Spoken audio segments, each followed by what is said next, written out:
Hello everyone, it's Brian here.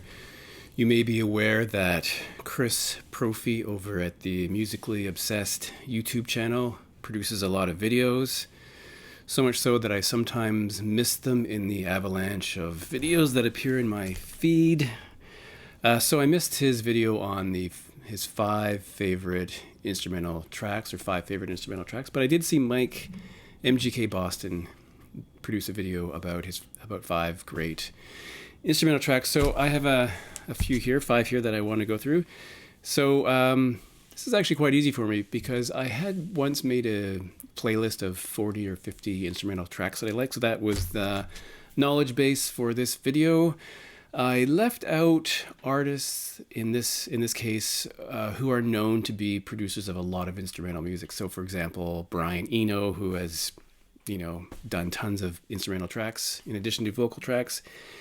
I left out things like Rush because, they're talked about a lot. So I have five instrumental tracks that I really like. I'm not going to say they're my favorite of all time. They're ones I really like. So let's start with one of my favorite bands. This is the Stranglers. It's kind of faded. My copy's kind of faded, but this is The Gospel According to the Men in Black from 1981. This is the back. I don't love this font anyway. I do like the gatefold, which is kind of like, I guess, The Last Supper in a way. So this is a punk band, but an interesting punk band because they had a keyboard component, which really gave them a different dimension. That would originally would have been Dave Greenfield. Now he died in 2020. I think his diagnosis was COVID, so I'm assuming he died of COVID or with COVID, something like that. That was sad. So the first track on side A is called Waltz in Black, all run together as one word. It's kind of a quirky instrumental track that really features Dave Greenfield. And I guess it's the kind of thing you'd probably play at an oddball Halloween party or perhaps at an unconventional funeral, maybe. Really memorable track, which I've always really loved. And it showcases Dave Greenfield's keyboard skills. And just to see what the label looks like here, there it is. Very good. So I like that track.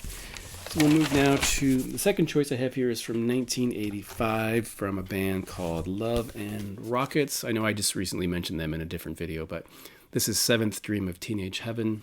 Of course, Love and Rockets were the remnants of Bauhaus. Here we have the inner sleeve.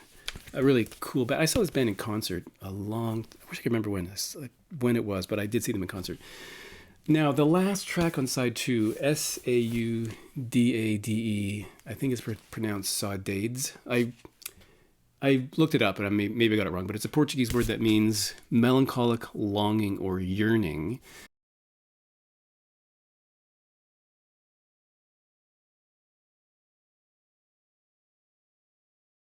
So this track is kind of an evocative, dreamlike track that may be really appropriate for listening to when you're driving at night somewhere.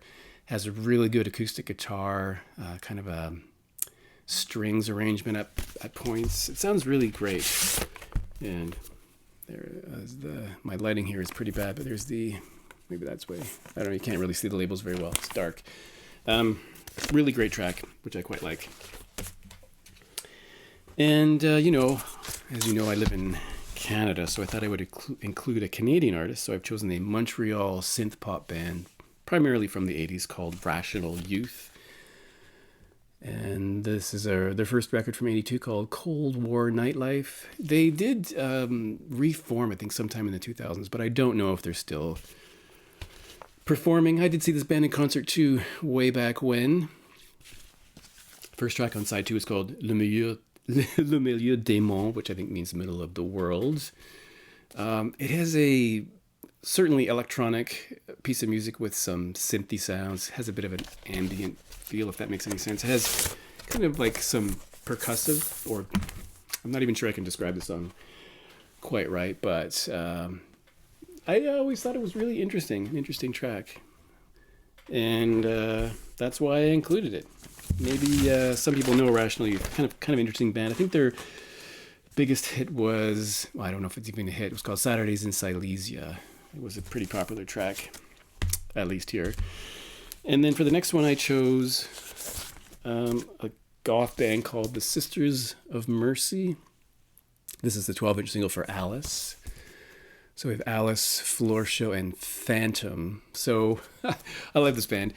Phantom is this quite lengthy track. I think it's 7 minutes and 10 seconds, something like that, from 1983.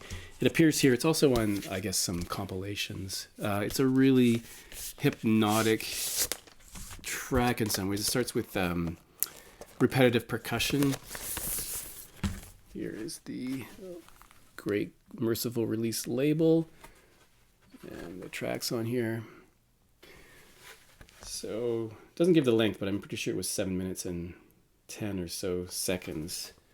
Really cool track. I guess, to me, when I listen to it, I kind of think it's the kind of thing you would listen to maybe in a darkened nightclub with people dressed in black and subdued lighting, something like that. Really cool track. And then, finally, I chose a song that appears on this Buzzcocks record called Love Bites. This is their second, I think it's their second record from 1978. And this happens to be a first UK pressing with the embossed sleeve. It's really cool. And the last track on side 2 is called Late for the Train. It's not their only instrumental track, but this is a really cool one. And I'm not sure whether it's because it has the word train in the title or the sound of the song, but one, in my case, I think of trains, maybe because the word train is in the title, but it has this kind of relentless sound that maybe makes people think of a train moving down the tracks, and then partway through the track, it fades out to silence and then starts up again as if the train has come through the tunnel on the other side. Maybe that's true. I don't know. Here is the insert. Yeah. And for those who like to see labels, here we have side 1 and side 2. So those are 5 of many, many, many instrumental tracks that I like. Anyway, I think they're all cool. And I left tons out that I love, but that's just the way it goes. So thanks for watching.